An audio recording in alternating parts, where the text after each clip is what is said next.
Welcome to Aaron Mahnke's Cabinet of Curiosities, a production of iHeartRadio and Grim and Mild.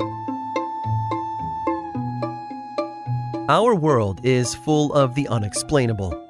And if history is an open book, all of these amazing tales are right there on display, just waiting for us to explore. Welcome to the Cabinet of Curiosities.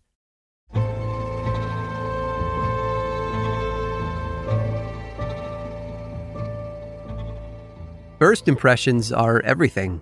What others think about us is usually cemented only after a few minutes. How we look, our mannerisms, the way we even talk, even what we smell like can have a lasting effect on how we are perceived from that point on.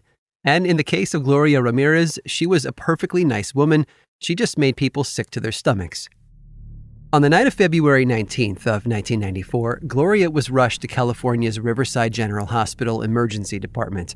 She was having trouble breathing, and her heart was beating out of her chest. The doctors had rarely seen a woman as young as Gloria with such symptoms. She was only 31 and suffered from late-stage cervical cancer.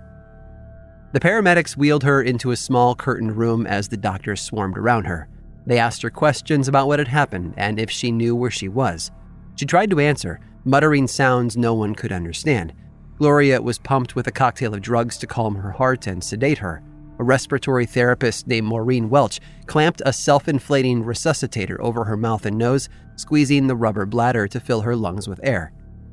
But Ramirez wasn't responding.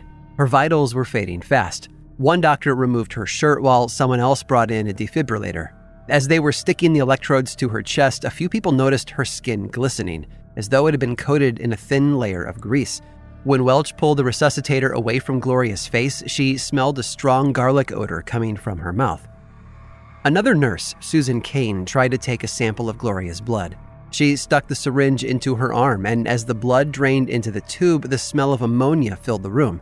She also saw little beige flecks floating in the red liquid. Within moments, the medical staff surrounding Gloria began to fall ill. Medical resident Julia Gorczynski nearly fainted from nausea. A colleague asked her if she was okay and then passed out themselves. Gorczynski left the room to recover at a nurse's station far from the odor. Maureen Welch, the respiratory therapist, also fainted. Whatever had been plaguing Gloria had now contaminated the hospital's emergency department. Patients and staff were evacuated into the parking lot.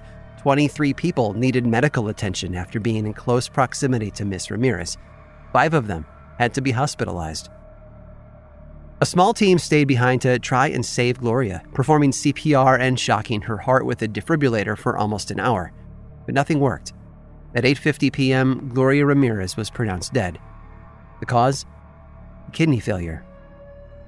Investigators from the county health department interviewed the staff on duty that night, including those who hadn't assisted with the Ramirez case but were still in the vicinity. Their findings determined that the people who had passed out or suffered from muscle spasms may have worked directly with her blood or IV lines. In addition, it seemed that women had been affected more than men in the room. Every staff member had their blood tested afterward, though. Each one came back negative. The county health department chalked it up to mass hysteria. But medical resident Julie Gorczynski and others disagreed. Her nausea that night turned into a major respiratory problem, forcing her into the ICU for 2 weeks. She was also diagnosed with hepatitis and suffered from a loss of blood supply to her knees, causing tissue death. Obviously, whatever had been wrong with Gloria Ramirez went beyond mass hysteria, so the coroner's office brought in experts from Lawrence Livermore National Laboratory, a federal research facility in California that specialized in nuclear weapons. They suggested Miss Ramirez had been medicating herself with dimethyl sulfoxide, or DMSO. DMSO did have real medical applications. The FDA had approved it to treat certain bladder conditions. It was also used to heal wounds more quickly and decrease pain. Unfortunately, it was also peddled as an alternative treatment to cancer, a miracle cure. Except Ramirez hadn't gotten a hold of medical-grade DMSO. She had most likely purchased tubes of it from her local hardware store. Apparently, DMSO was also an excellent degreaser. It had been known to have a garlicky taste, and her ingestion of it might have explained why her skin looked so oily. The lab determined that the oxygen given to her in the ambulance had bonded with the DMSO to form a new chemical that crystallized in her body, hence the yellowish particles in her blood. The defibrillator's electrical shocks then converted it again into dimethyl sulfate, and the fumes from that were what most likely caused the nausea and loss of consciousness among the medical staff. In short, every time the doctors tried to save her life, they were unwittingly putting themselves in more danger. Gloria's body was stored in a facility for 2 months following the incident before it was released to the family. Another autopsy was conducted, but no official cause of death could be determined given the lack of evidence. She was finally laid to rest a few weeks later. No one knows for certain what caused the patients and staff at Riverside to fall ill, but many in the medical community concur with Livermore's theory. Of course, without definitive evidence, all they have are postulations. Gloria's case is still a mystery to this day, but one thing is clear: she never meant to hurt anybody. Like the rest of us, she was just trying to survive.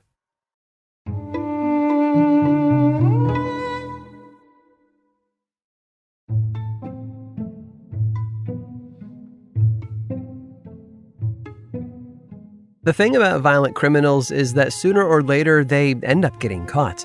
They might get sloppy in their crimes, leaving evidence behind for the authorities, or they might even turn themselves in, haunted by the ghosts of their past. For 19-year-old John Charles Cross, it was a little bit of both.